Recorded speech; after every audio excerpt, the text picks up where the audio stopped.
Hey everybody, how's it going? Welcome to another episode of The Finishing Blow. Hopefully you guys are having a good week so far. This week was really hit and miss for me because there's a ton of news that came out, but not a lot of it was martial arts related. So it was a little bit harder to dig through everything and find news that was related to martial arts films, but I managed to do it, and I want to recap everything that I did find for you guys. Kicking things off with the trailer for Wolf Warriors. Now, this movie is one of those movies where everybody's interested in it for good or bad reasons. You know, it could be Wu Jing's final film. It's his directorial debut. You've got Scott Adkins in it, and we finally get to see Scott Adkins in the film. We didn't see him on any of the posters. We didn't see him in the teaser, but we do get to see him fighting Wu Jing, and it looks amazing. I was really worried because of the fact that this is a military setting, so there's going to be tanks and explosions and grenades and guns and all that kind of stuff. But it looks like the final throwdown, or maybe the initial throwdown between Wu Jing and Scott Adkins is going to be hand-to-hand combat, which I'm really excited for. I hope that this movie does well. I hope that the action is intense and delivers on what we all know Wu Jing can do. I hope that he pushes himself to do new and exciting things as a director, but we'll have to see how that all pans together when the film actually releases. But for now, the trailer will tide you over until that film does come out. Moving onwards, we also have news that Jean-Claude Van Damme has joined the Kickboxer Remake. Now, this is really interesting because I can't think of very many instances where an original cast member comes back for a remake of the film, but what's even crazier about this is that he'll be taking Tony Jaa's spot as the master, the mentor figure. So he won't actually be playing the same character, he'll be playing a different character. It's kind of like he's passing the torch over to Elaine, which is really cool. The only instance I can think of something that was similar to this was when I watched the Karate Kid remake and Jackie Chan was training Jaden. Whether you like that movie or not, he had the bamboo poles and he was training him with the different styles like that, which is very reflective of the Drunken Master film. So there have been other films that have done this kind of concept, but I don't think it's going to be as engrossed in it as the Kickboxer remake is, because it's a remake of the same film and he's playing a different character. So that is going to be really cool. I don't know if it's going to save the film from all the different changes we've had with Tony Jaa leaving, Scott Adkins declining a role, and of course director Stephen Funk stepping down. So there's still a lot of hurdles that this movie has to overcome, but this is definitely a step in the right direction. If you guys are interested about another film, though, called Dragon Blade, which hopefully you guys are, I'm really curious about this movie. We have images of Jackie Chan fighting John Cusack. Now, I guess in my mind, John Cusack isn't really like a fighter. He's more of like almost a comedian. And so it's really weird to see him and Jackie going at it, but it looks good. It looks really good. And I want to see more of it. I want to see an actual trailer, not the behind the scenes or the conceptual teaser. I want to see an actual trailer for this film so that we can see this movie in action. I think it looks good. I've heard a couple of people say that it looks too plasticky, which I guess I could understand where they're coming from. But I feel like if we see this movie in motion, it's definitely going to help promote the film, or it's going to make it feel like it's just real stiff and nobody's going to care about it. I don't know which way it's going to go, but for now, Jackie Chan, John Cusack going head-to-head at it, and some really high-quality pictures, and I think you guys will be curious to see how all of that ends up. Alright, also, I found a trailer for a movie called Killers, and I'm not going to mention the director's name because I'm going to mispronounce it and butcher it so bad, but he's actually worked with Gareth Evans on a horror short before, and he's also the one who's going to be handling the Night Comes For Us with Joe Taslim. Okay, so his name's Timo.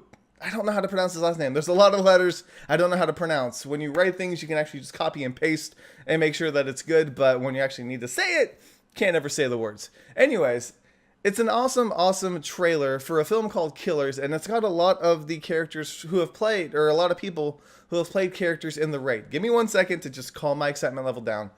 Okay. But yes, from The Raid and The Raid 2, you'll see a lot of familiar faces. The action looks gritty, gory, intense.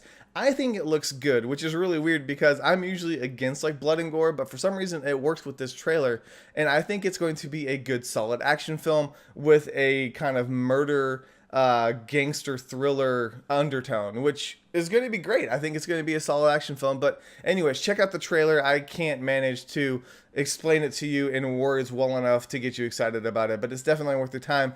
Give it a look and let me know what you guys think. Alright, moving forward for the news side of things, we also had images of Jackie Chan, who is now 60, jumping into some icy cold water for Skip Trace. It's crazy. that man has no boundaries, like no mental limitations on what he does. I don't think I would want to do that at my age, and he's doing it at 60. It's insane. But yeah, he did some stunt work, I guess you could call it that if you want to, where he was in the water for extended periods of time, and he was all bundled up and like had a towel on his head and stuff like that, and still managed to take pictures with fans and speak with the press and things like that. Such a trooper. It's insane. But anyways, you guys know I'm a Jackie Chan fan through and through, and it's not the first time he's done a stunt where he's fallen into like icy cold water. He did that on First Strike. But you gotta remember, he's 60 now. It's a lot riskier to do it at the age of 60 than it is when you're in your 30s or even 40s. But anyways, Skip Trace is another film I'm curious about. I hope that it's going to be a good Hollywood action film, and that it's going to take a lot of people by surprise. But anyways, that's it for the news side of things. I do want to touch on the fact real quick that I did do a review for Brotherhood of Blades, and it's been a while since I've done a new film, and I was really excited to get a hold of this movie and watch it and see what it was like, and hopefully you guys give my review a check out my review. Sorry, it's early, my brain is not functioning right now. I'm trying to get this wrapped up for you guys so that you guys have the finishing blow for this week without it being too late in the day. Anyways, I'm getting off track. Brotherhood of the Blades review.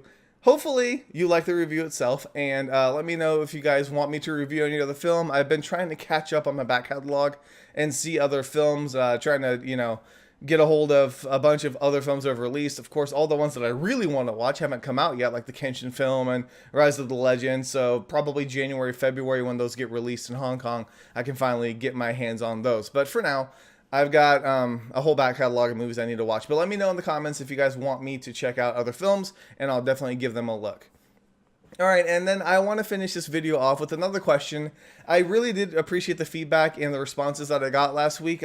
Even though I didn't respond and comment directly back to you guys, I did read everybody's comments, whether it was on the Facebook channel, on the YouTube channel, or on the article itself. And so thank you guys so much for participating in that. It was a lot of fun.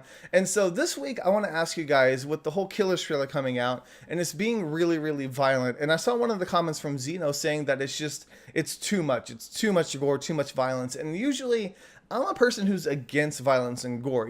I like action, but I don't like it when people are getting all bloodied up and stuff, which is one of the reasons why I didn't like the Raid 2 as much as I like the original. But the thing is, where is your personal limit? Like, how do you gauge how much violence is too much violent? Is it the blood? Is it the guts? A lot of people have issues with like breaking bones, even though you don't see it. Just the movement and the cracking sound really just gets under people's skin. So what is it for you personally that gets you kind of, I guess, uninterested in a movie if it gets too gory or too violent? And at the same time, is there a such thing as too much? Like when I watched The Raid 2, I felt like it did everything over the top and everybody's legs were being broken, and just it almost got to the point where it wasn't even interesting or cringeworthy anymore because you knew something was going to happen, so you just prepared for it. So what is your personal meter on gore and how much gore you prefer in a film? Would you prefer it on the gory side or not at all and people just get bumps and bruises and that's it? Or something in between? Let me know in the comments. I really do appreciate it. I'm done. I feel like I've been rambling for a really long time and my brain is not functioning yet. So thank you guys so much for watching. Hopefully you enjoyed. This is K Miller, and this week it's been finished.